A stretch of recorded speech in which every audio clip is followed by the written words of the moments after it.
Like most kids growing up in Fort William during the 1940s and 50s, Joe Szura learned the game of hockey on the outdoor rinks of his neighborhood. He did not just limit his time to the ice surface, as he was involved in a number of sports throughout his life, including time spent on the gridiron and in later years on the golf course.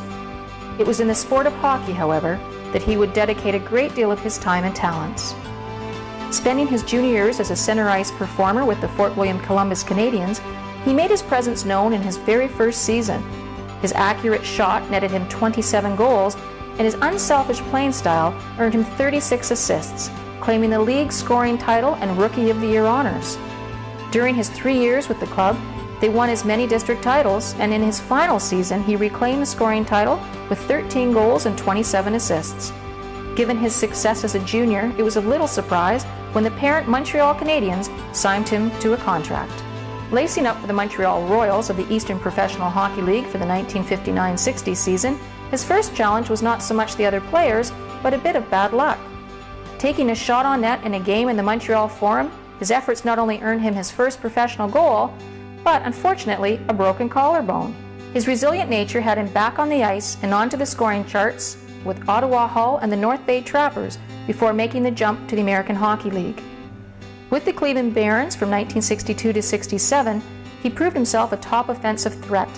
Challenging for the 1963-64 AHL Calder Cup, his efforts were invaluable to the club as they advanced towards victory. His outstanding performance included scoring not one but 2 hat tricks in just one game. His total of 13 goals and 6 assists in 9 games set a new playoff record. Not surprisingly, he was considered a fan favorite, and his talents earned him a position on the 1966 AHL First All-Star team. Under contract with Montreal, and with limited opportunities to crack their Stanley Cup winning lineup, Joe's introduction to the NHL did not occur until the expansion years of 1967-68, when, at 29 years of age, he was drafted by the Oakland Seals.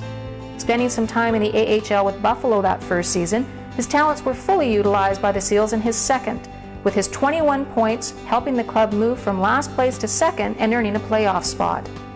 Returning to the AHL, he was a welcome addition to the Providence Reds from 1969 to 70 and the Baltimore Clippers from 1970 to 71, advancing to the AHL finals with both teams. Moving over to the World Hockey Association in 1972, he advanced to the forward line of the Los Angeles Sharks, racking up 45 points in 73 games. At center ice with the Houston Aeros and with Gordie Howe on his wing, the team claimed the 1973-74 WHA championship title, sweeping Chicago 4-0 in the best-of-7 series. Retiring in 1975 following a 16-year professional career, he left behind a record of 90 NHL, 114 WHA, and over 600 AHL games to his credit.